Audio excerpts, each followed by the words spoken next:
Hello friends, welcome back to our YouTube platform VK learning hub. Hope you all are doing well. Continue करते हैं हमारे geography के इस session को दोस्तों। इसमें स्टैटिक जीके को लेकर हम आपके लिए एक सीरीज चलाई थी, जिसमें आज हम सेट 13 को डिस्कस करेंगे। इससे पहले हम 12 सेट पर वीडियोज़ आपके लिए बना चुके हैं। अगर आपने अभी तक उन वीडियोज़ को नहीं देखा है तो आपको आई बटन में या फिर डिस्क्रिप्शन बॉक्स में आपको लिंक मिलेगा, वहाँ पर जाकर आप देख पाएंगे। तो इस वीडियो में दोस्तों हम सेट 13 के लेकर काफ़ी इंपॉर्टेंट क्वेश्चन आपके लिए लेकर आए हैं। अगर आप किसी भी एग्जाम की प्रिपरेशन कर रहे हैं तो ये वीडियो आपके लिए काफ़ी हेल्पफुल साबित होने वाली है। तो चलिए बिना देरी किए इस वीडियो को शुरू करते हैं। और इसके साथ ही दोस्तों हमारे साथ ऐसे ही रेगुलर बने रहने के लिए इस चैनल को सब्सक्राइब कर लें एंड वीडियो को शेयर कर दें, लाइक कर दें अगर आपको ये यूजफुल एंड हेल्पफुल लगे तो चलिए गाइस देखते हैं अपना फर्स्ट क्वेश्चन इस सीरीज़ का। एंड यहाँ पर आप देखेंगे सेट 13 में फर्स्ट क्वेश्चन आपके लिए है the place in India receiving the lowest rainfall. अगर हम अपने देश भारत की बात करें दोस्तों तो सबसे कम वर्षा वाला स्थान जो है दोस्तों, यहाँ पर आपका आंसर रहेगा जैसलमेर। आपका बिल्कुल सही आंसर रहेगा। राजस्थान में है दोस्तों जैसलमेर, और जो जैसलमेर है दोस्तों वो सबसे कम वर्षा पाने वाला जो है भारत का क्षेत्र माना गया है। एंड यहाँ पर ये जितने भी क्वेश्चन होंगे काफ़ी सिलेक्टिव क्वेश्चन है दोस्तों, एंड मोस्टली जो है आपके एग्जाम्स में पूछे जाने के चांसेस भी हैं और काफ़ी बार पूछे भी गए हैं। एंड यहाँ पर आप नोट कर पाएंगे जैसलमेर जो है दोस्तों is the place in India which receive the lowest rainfall record के अकॉर्डिंग अगर हम यहाँ पे बात करें तो यहाँ पर जैसलमेर जो है दोस्तों वो आपका यहाँ पर राजस्थान में लोकेटेड है, आप सभी देख पाएंगे। नेक्स्ट बात आई है राजस्थान की, तो काफ़ी इंपॉर्टेंट है, थोड़ा सा स्टैटिक जीके के तौर पर आप इसमें ध्यान में देंगे कि कैपिटल आप सभी को जैसे कि पता है जयपुर है। यहाँ पर नंबर ऑफ डिस्ट्रिक्ट्स की अगर हम बात करें तो 33 हैं। एंड यहाँ पर गवर्नर कौन है दोस्तों, हाल ही में कलराज मिश्र हैं। सीएम यहाँ पे अशोक गहलोत हैं। लोकसभा की सीटें यहाँ पर 25 हैं और राज्यसभा की सीटें 10 हैं। एंड यहाँ पर आप देख पाएंगे ये है राजस्थान, जो बिल्कुल यहाँ पर कॉर्नर पर है। आप यहाँ पर देख सकते हैं जो वेस्ट कॉर्नर पर आपको राजस्थान मिलेगा मैप के अकॉर्डिंग। इसके अलावा मैं आपको बता दूं दोस्तों, अगर आप रेगुलर हमारी वीडियोस देखते हैं, चैनल पर कनेक्टेड हैं, तो आपको यहाँ पर रेगुलर करंट अफेयर की वीडियोस मिलेगी। अभी हाल ही में मैंने आप सभी के लिए दोस्तों लास्ट 6 मंथ की कंप्लीट करंट अफेयर वीडियोस डाल दी है। काफ़ी मोस्ट सिलेक्टिव क्वेश्चंस उसमें लिए हैं, एक बार आप उसे जरूर से देखें। बाइलिंगुअल आपकी वहाँ पर वो वीडियो रहेगी, काफ़ी इंपॉर्टेंट है। अगर आपको अच्छी लगे तो प्लीज़ उसको भी शेयर जरूर करें। एंड यहाँ पर हम आगे बढ़ते हैं। नेक्स्ट अगर हम बात करें, नेक्स्ट क्वेश्चन आपके लिए है यहाँ पर the western disturbance which cause winter rain in India originates इन।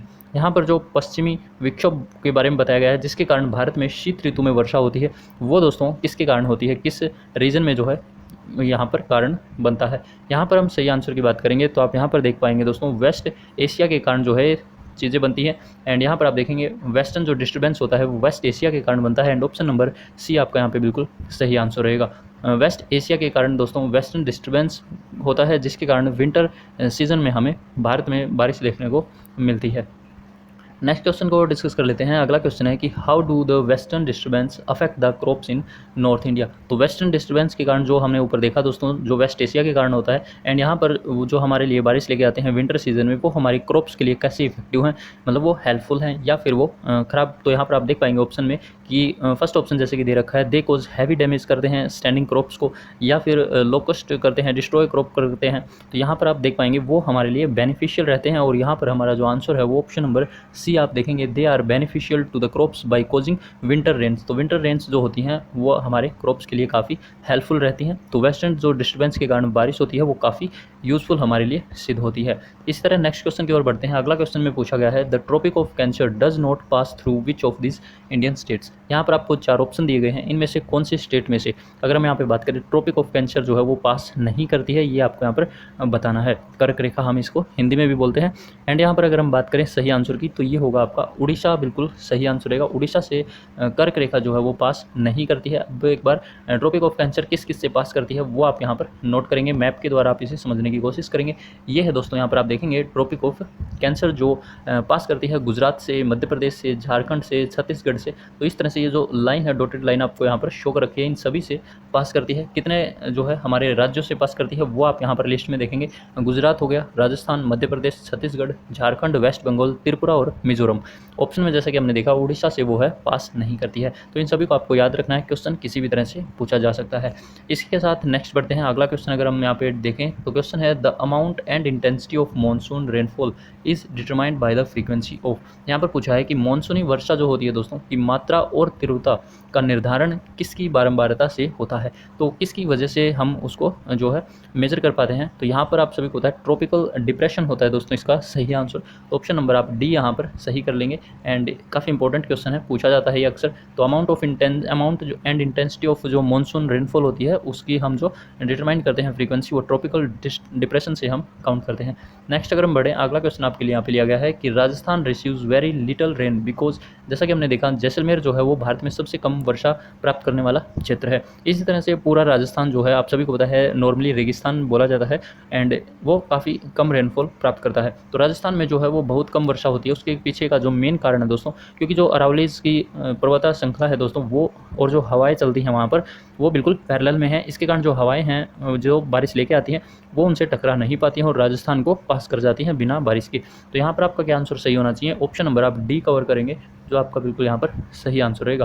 क्या रीज़न बताया गया है कि the wind do not comes across any barrier to cause the necessary uplift to cool the winds. तो यहाँ पर जो हवाएं चलती हैं वो पैरेलल में निकल जाती हैं। एंड यहाँ पर कुछ इस तरह से आप इमेज में देख पाएंगे।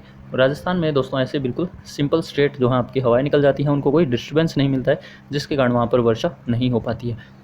तो चलिए नेक्स्ट बढ़ते हैं, अगला क्वेश्चन देख लेते हैं। और अगर आपको ये सेशन अच्छा लग रहा हो तो प्लीज़ इसे जल्दी से लाइक कर दें एंड शेयर कर दें अपने फ्रेंड्स में, ताकि और भी कनेक्ट हो सकें। इसके अलावा अदर यूट्यूब आपको हेल्पफुल कंटेंट हमारे चैनल पर मिलता रहेगा। एंड साथ ही साथ दोस्तों जॉब अपडेट्स भी आपको मिलती रहती हैं, तो इस चैनल को जल्दी से सब्सक्राइब कर लें ताकि आपकी हेल्प होती रहे। नेक्स्ट अगर हम बात करें, क्वेश्चन है which river of India is called वृद्धा गंगा। यहाँ पर भारत की किस नदी को वृद्धा गंगा के नाम से जाना जाता है? मोस्ट इंपॉर्टेंट क्वेश्चन है, काफ़ी बार ये एग्जाम में पूछा भी जाता है। एंड यहाँ पर सही आंसर की बात करेंगे, गोदावरी आपका बिल्कुल सही आंसर रहेगा। Option number B will be the correct answer. तो जो गोदावरी है दोस्तों उसे हम वृद्धा गंगा के नाम से भी जानते हैं। एंड यहाँ पर आप देख पाएंगे वृद्धा गंगा जो, या फिर इसको हम गोदावरी रिवर बोलें, तो यहाँ पर आप देखेंगे ये जो ब्लू लाइन दिखाई गई है बे ऑफ बंगाल में जो है ये जाकर गिरती है एंड महाराष्ट्र में इसका उद्गम है। तो ये आप इसको नोट कर लेंगे।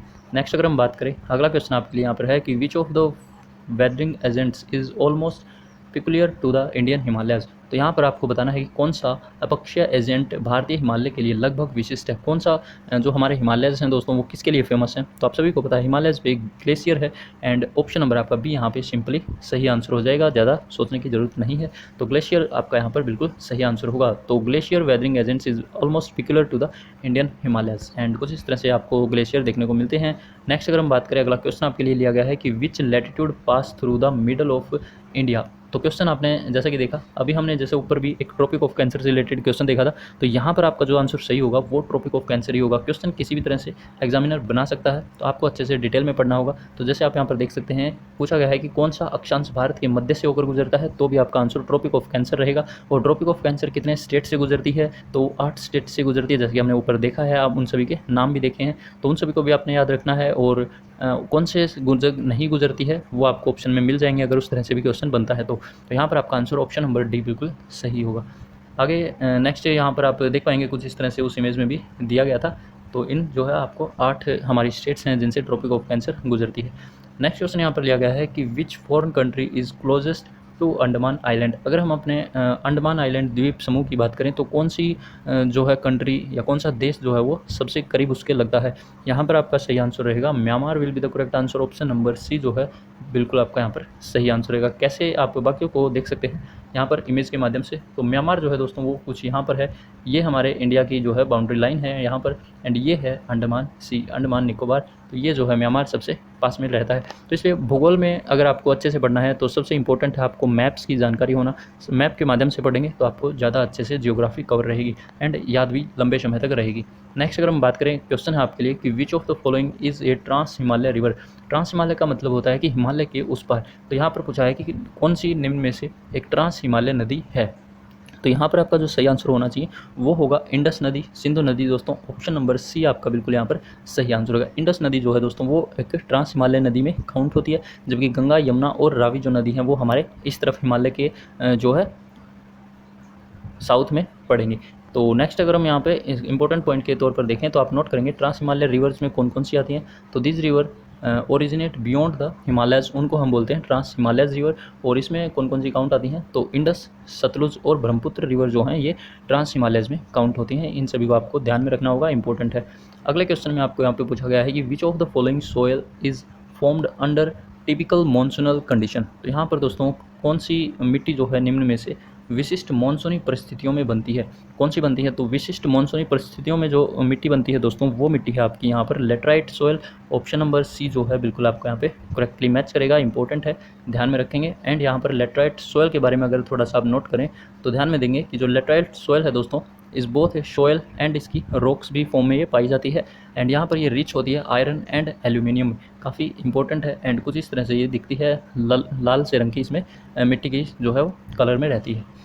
अगले क्वेश्चन की ओर बढ़ते हैं। नेक्स्ट है कि which of the following is incorrect. आपको यहाँ पर कुछ स्टेटमेंट्स दी गई हैं और इसमें आपको बताना है कि कौन सा इनकरेक्ट है, बाकी आपको यहाँ पर सही मिलेंगे, कोई एक यहाँ पर इनकरेक्ट है। तो फर्स्ट में जैसे बोला गया है कि red soil are rich in iron, जैसे कि हमने ऊपर भी देखा लेटराइट सोयल रेड कलर में होती है, तो ये आयरन और एल्यूमिनियम की इनमें मात्रा ज़्यादा होती है, तो ये तो सही है। इनकरेक्ट आपको बताना है, तो सेकंड में आप नोट करेंगे दोस्तों कि black soil are rich in phosphorus, nitrogen and organic matters. तो यहाँ पर ये आपकी जो स्टेटमेंट है गाइस वो बिल्कुल गलत साबित होगी। तो ऑप्शन नंबर बी आपका यहाँ पे बिल्कुल सही आंसर हो जाएगा, क्योंकि एलुवियल सोयल जो होती है दोस्तों वो रिच इन पोटास होती है बट पुअर इन फॉस्फोरस। तो ये आपकी बिल्कुल सही है। And red soil are suitable for cultivation of pulse and coarse जो है ग्रेन्स, तो उनके लिए काफ़ी हेल्पफुल रहती है रेड सोयल। तो ऑप्शन नंबर बी आपका बिल्कुल यहाँ पर सही होगा, जो गलत स्टेटमेंट है। अगला क्वेश्चन नेक्स्ट हम देखते हैं। क्वेश्चन है कि which is the chief characteristic of the soil of the Indo Gangetic planes. जो सिंधु गंगा के मैदान है दोस्तों उनके आसपास की जो मिट्टी है उसकी प्रमुख विशेषता कौन सी है, ये आपको बतानी है। तो ये काफ़ी इंपॉर्टेंट है। एंड यहाँ पर आप जानेंगे कि ये जो सभी मिट्टी होती हैं ये काफ़ी उपजाऊ मिट्टी है और ये काउंट होती हैं हिमालयन रॉक के जरिए ये बनती हैं। तो ऑप्शन नंबर आपका यहाँ पर ए ही देख पाएंगे, it is derived from Himalayan rocks. तो ये काफ़ी उपजाऊ मिट्टी होती है जो आपका इंडो गैंगेटिक प्लेन है दोस्तों, और ये काफ़ी हरा भरा भी रहता है, तो काफ़ी ये इंपॉर्टेंट है हमारे पूरे देश के लिए। यहाँ पे जो सिंधु गंगा के मैदान है उनकी मिट्टी की प्रमुखता यही है कि ये हिमालय रॉक से बनी होती है। एंड नेक्स्ट बढ़ते हैं। अगला क्वेश्चन आपके लिए यहाँ पर होगा, India lies in the hemisphere. काफ़ी सिंपल क्वेश्चन है लेकिन ये भी पूछा जाता है नॉर्मली। अगर हम इसकी बात करें तो यहाँ पर आपका जो सही आंसर होना चाहिए वो होगा ऑप्शन नंबर ए। आप यहाँ पर देख पा रहे होंगे नॉर्दर्न ईस्टर्न जो रीजन है दोस्तों उसमें हमारा इंडिया लाई करता है, अगर हम पूरे भूगोल की बात करें उसके अकॉर्डिंग। तो यहाँ पर आप इंडिया के जो हैं मेजरमेंट्स याद कर सकते हैं। यहाँ पर आप देख सकते हैं लैटिट्यूड की अगर हम बात करें तो 8 डिग्री 4 मिनट्स नॉर्थ में और 37 जो है डिग्री 0.6 आपको नॉर्थ में मिलेगा। एंड इसके अलावा लॉन्गिट्यूड्स की अगर हम बात करें तो वो भी आप यहाँ पर नोट कर पाएंगे। ये डिजिट्स आपको याद रखनी है क्योंकि इंडिया की बहुत इंपॉर्टेंट है और एग्जाम पॉइंट ऑफ व्यू से खासकर। नेक्स्ट अगर यहाँ पर आप देखें तो यहाँ पर आपको डायरेक्शंस दी गई हैं ईस्ट वेस्ट नॉर्थ साउथ के अकॉर्डिंग, और हमारा इंडिया जो है दोस्तों वो यहाँ से को सिलाई करता है, तो ये आपका जो है नॉर्थ ईस्टर्न रीजन में काउंट होता है। कुछ इस तरह से आप इसमें देख पाएंगे।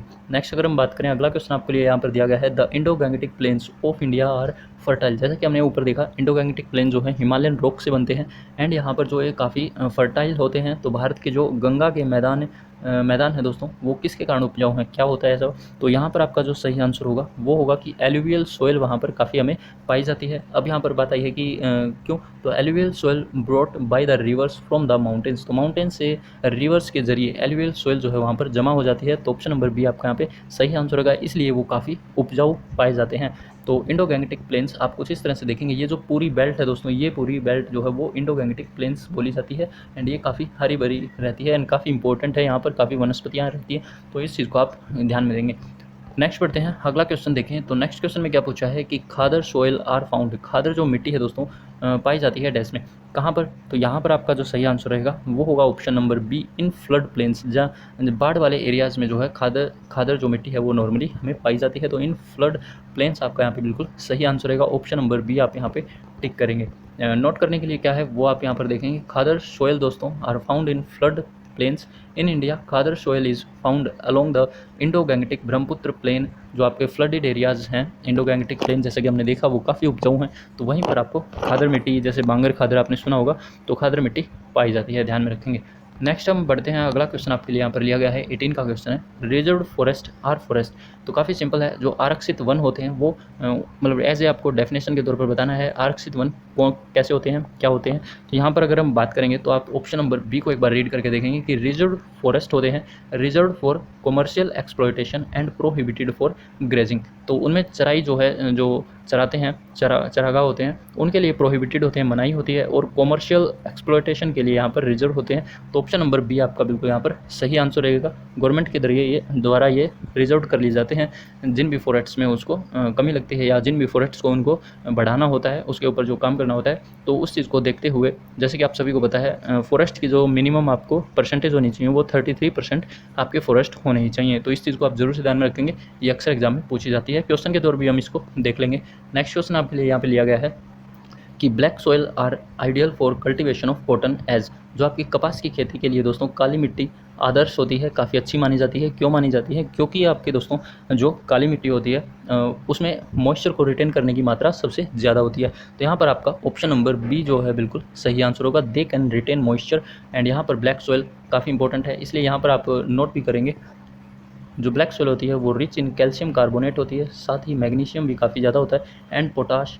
यहाँ पर अगर हम बात करें पुअर किस में होती है, तो नाइट्रोजन एंड फॉस्फोरस में पुअर होती है, लेकिन इसमें highly retentive of moisture and extreme compact ये होती है। तो ब्लैक सॉइल है काफ़ी इंपॉर्टेंट है, जो कॉटन के लिए मानी जाती है। अगले क्वेश्चन की ओर बढ़ते हैं। नेक्स्ट है, a person of mixed European and Indian blood in Latin America is called a. यहाँ पर पूछा गया है कि लैटिन अमेरिका में मिश्रित यूरोपीय और भारतीय रक्त के व्यक्ति को डैश कहा जाएगा। तो यहाँ पर आपके सामने ऑप्शन है, काफ़ी इंपॉर्टेंट क्वेश्चन है दोस्तों ये, एंड काफ़ी बार ये एग्जाम में पूछा भी जा सकता है एंड जाएगा। एंड यहाँ पर आप देख पाएंगे, यहाँ पर आपका अगर सही आंसर होगा तो एक बार हम आंसर देखते हैं, तो मेस्टिजो जो है आपका यहाँ पे बिल्कुल सही आंसर रहेगा। ऑप्शन नंबर बी आप यहाँ पे सही कर लेंगे। मेस्टिजो नाम से इसको हम बोलते हैं अगर कोई पर्सन दोस्तों mixed European and Indian blood से काउंट करता है। तो यहाँ पर आप देख पाएंगे सबसे इंपॉर्टेंट क्या चीज़ है, आप यहाँ पे समझने की कोशिश करेंगे। मेस्टिजो ए पर्सन होता है जो मिक्सड ब्लड का हो, यूरोपियन एंड इंडियन ब्लड जिसमें मिक्स हो, उसको हम मेस्टिजो बोलते हैं। एंड मुलेटो किसे बोलते हैं, हम उसे बोल देंगे जो person mixed European and African blood का मिक्सचर हो, उसमें मुलेटो बोला जाएगा, एंड मेस्टिजो होगा यूरोपियन प्लस इंडियन ब्लड। तो ये चीज़ आपको ध्यान में रखनी है, ये दोनों चीज़ें काफ़ी इंपॉर्टेंट है, एंड इन चीज़ों को आप यहाँ पे नोट कर लेंगे। नेक्स्ट बढ़ते हैं। अगला क्वेश्चन आपके लिए है यहाँ पे कि where will you expect to find bamboo growing. जो आपके बांस होते हैं दोस्तों, बैम्बू, वो कहाँ पर उगाने जो हैं वो सबसे ज़्यादा उसकी उम्मीद रहती है, कहाँ पे अच्छे वो ग्रो करते हैं, कौन सी जगह उनके लिए सबसे बेस्ट रहेगी। यहाँ पर ऑप्शन वाइज अगर हम जाएँ तो ऑप्शन नंबर सी में आप देखेंगे very low height from sea level, हम इसमें देखते हैं। एंड यहाँ पर ऑप्शन सी आपका जो है बिल्कुल यहाँ पे सही आंसर होगा। अबाउट 200 मीटर जो है इसमें सी लेवल से नीचे की जो ज़मीन होती है वो काफ़ी बेस्ट मानी जाती है बैम्बू ग्रोइंग के लिए। एंड यहाँ पर कुछ इस तरह से इमेज के थ्रू आप देख पाएंगे बैम्बू प्लांट्स काफ़ी ऊँचे होते हैं।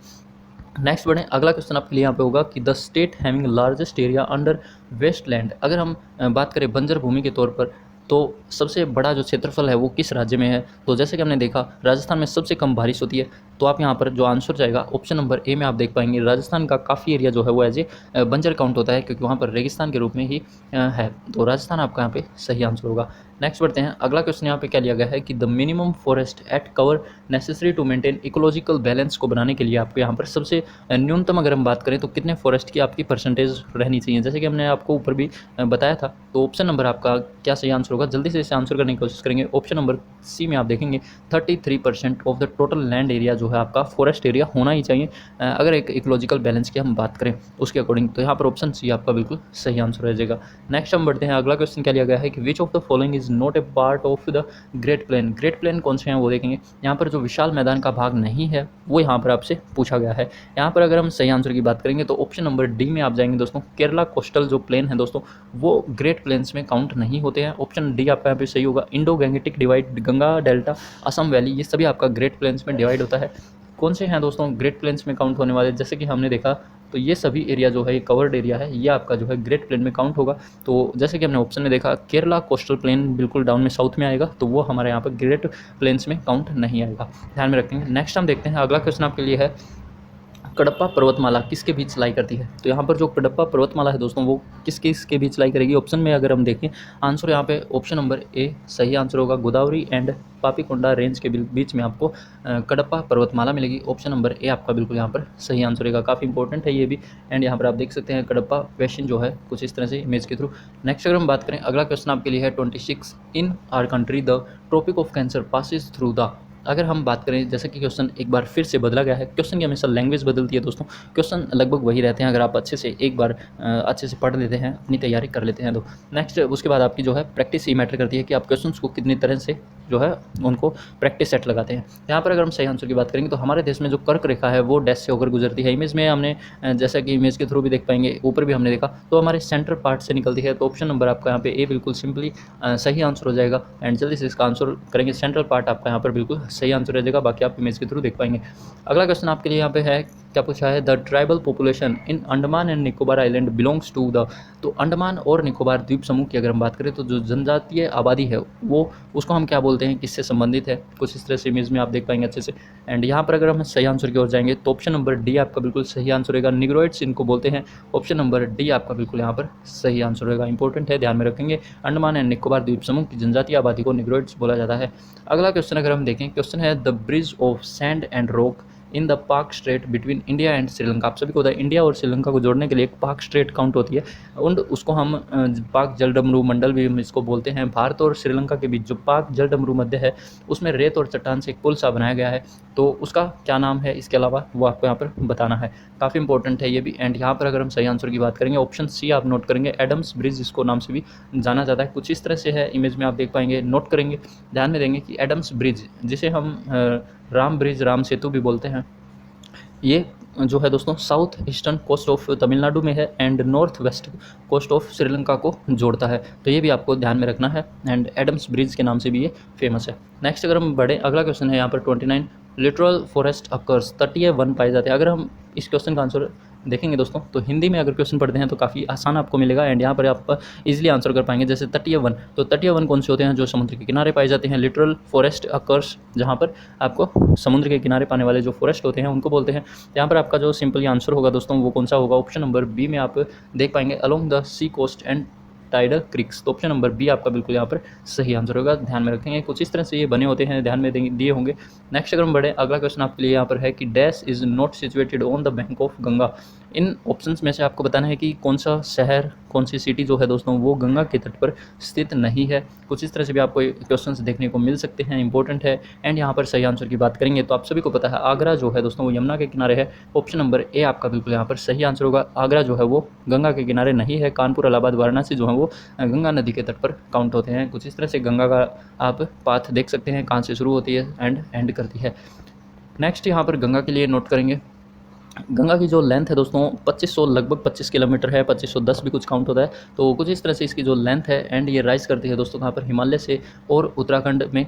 एंड ये जो है एम्प्टी होती है दोस्तों कहाँ पर, बे ऑफ बंगाल में। इसका पाथ जरूर से आपको याद रख लेना है। नेक्स्ट हम बढ़े, अगला क्वेश्चन आपके लिए यहाँ पर लिया गया है कि the largest and the most important soil group of the Indian contribution to the countries major agriculture production is. काफ़ी इंपॉर्टेंट है, क्या पूछा गया है दोस्तों, देखते हैं कि देश के प्रमुख कृषि उत्पादन में योगदान देने वाला भारत का सबसे बड़ा और सबसे महत्वपूर्ण जो मृदा है वो कौन सी है। आप सभी को पता है जो एलुवियल सोयल है काउंट होती है दोस्तों, ये काफ़ी उपजाऊ होती है, जैसे कि हमने देखा इंडो गैंगेटिक प्लेन्स में यहाँ पे ज़्यादा पाई जाती है, खादर मृदा भी इसको बोलते हैं। तो एलुवियल सोयल आपका यहाँ पे बिल्कुल सही आंसर होगा, ऑप्शन नंबर बी की तरफ आप यहाँ पे जाएंगे, ध्यान देंगे। एलुवियल सोयल दोस्तों मोस्ट वाइडली, सबसे ज़्यादा फैली हुई मिट्टी है हमारे देश में, और यहाँ पर जो एलुवियल सोयल है दोस्तों ये आपकी वेरी फर्टाइल नेचर में काउंट होती है। कुछ इस तरह से एलुवियल सोयल आपको देखने को मिलती है। तो इस सेशन में दोस्तों आज हम इतने ही क्वेश्चन रखते हैं, नेक्स्ट फिर वीडियोज़ में हम और इंपॉर्टेंट क्वेश्चन आपके लिए लेकर आएंगे। उसके लिए आपको हमारे साथ कनेक्ट हो जाना है, press the bell icon and subscribe our channel. तो इस वीडियो में इतना ही रखते हैं, कैसी लगी ये video please like and comment करके जरूर से बताएं। तो मिलते हैं नेक्स्ट वीडियो में दोस्तों, till then live your life, live your dreams, thanks for watching.